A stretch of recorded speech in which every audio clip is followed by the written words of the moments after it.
Hi everyone, my name is Ziyi from Purdue University.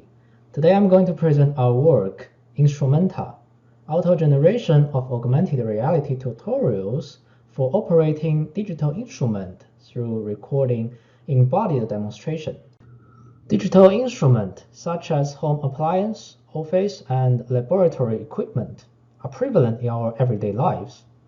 Most of these instruments feature a control panel with UI elements, such as buttons and knobs, which serve as the gateway for users' operations. Traditionally, figure or video tutorials are created to guide users through an operation.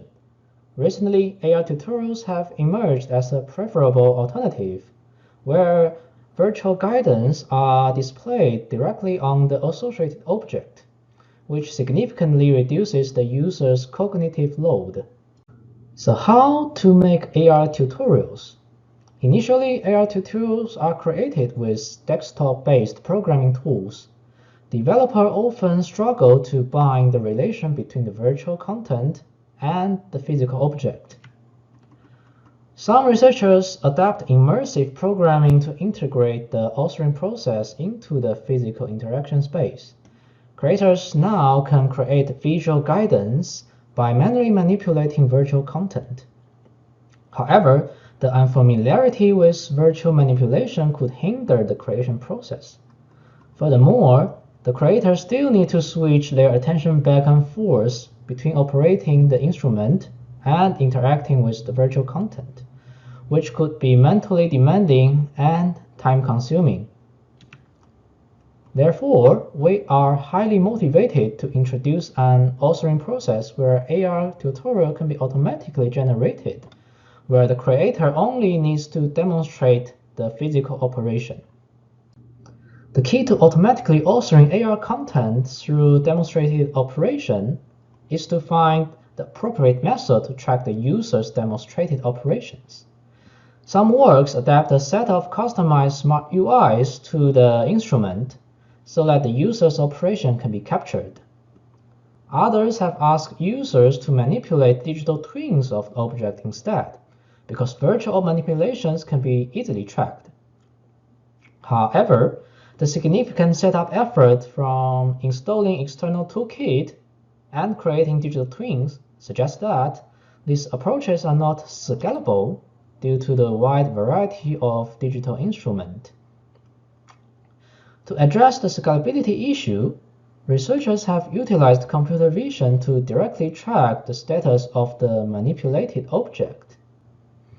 But this method only applies to large-scale objects, while it often fails on tracking small objects such as buttons and knobs due to hand occlusion.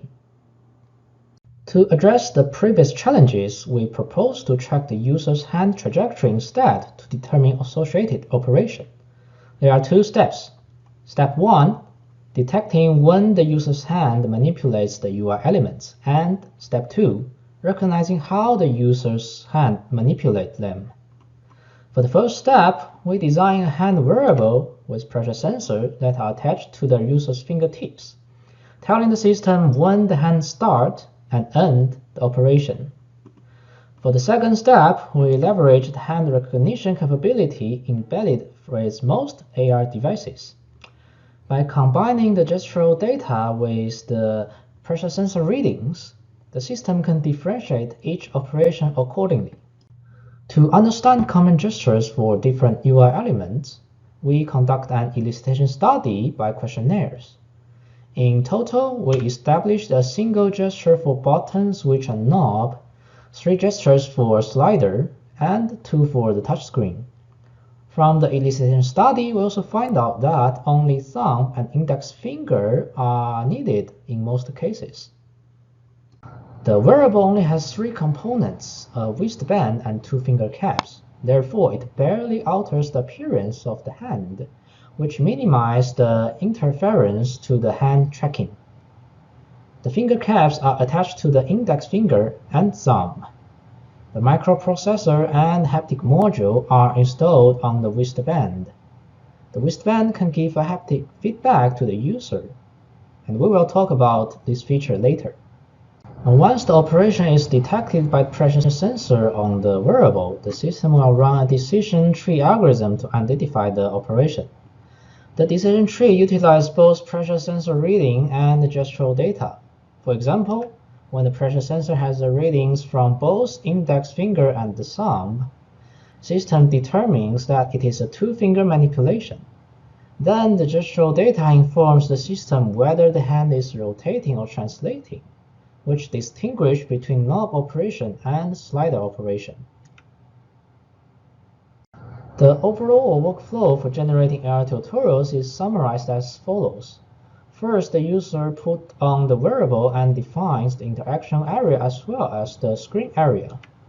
Then, as the user operates the instrument step by step, the system automatically records each of the operations and generates visual guidance accordingly.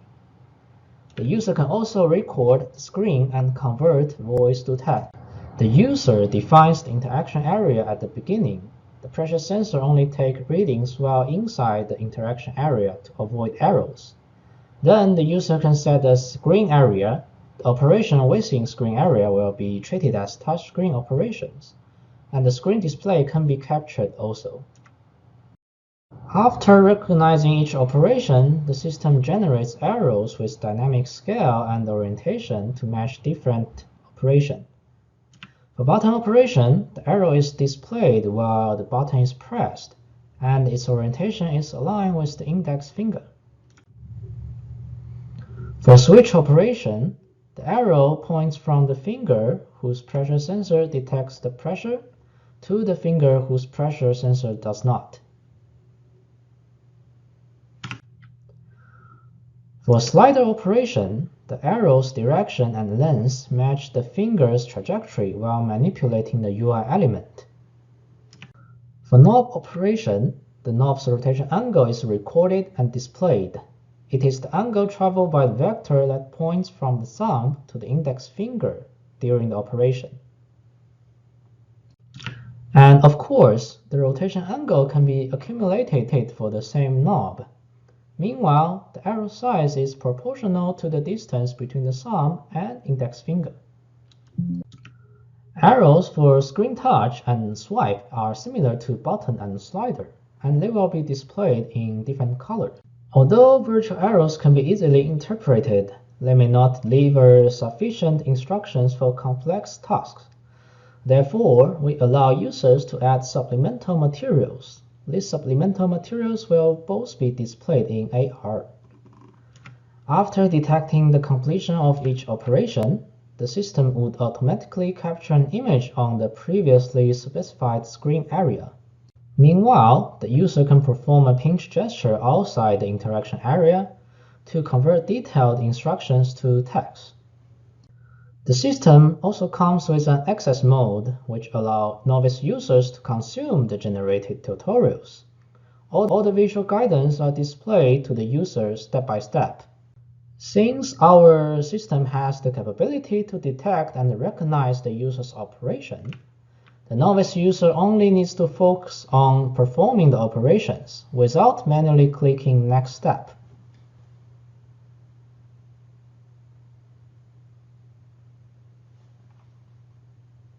You may ask, what if the novice user made a mistake?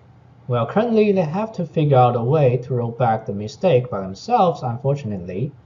But again, since our system has the capability to detect and recognize the user's operations, it knows when the user is about to make a mistake. To minimize the likelihood of mistake, we design a preemptive feedback mechanism, which means the system will issue a warning before the occurrence of the mistake.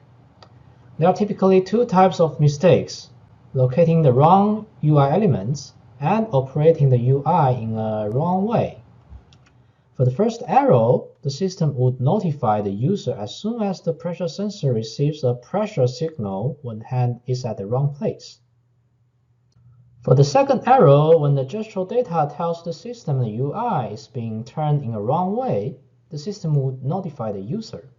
And here comes the haptic warning from the wristband. Thank you very much for watching. For more information or questions such as user study data, please refer to our paper or video.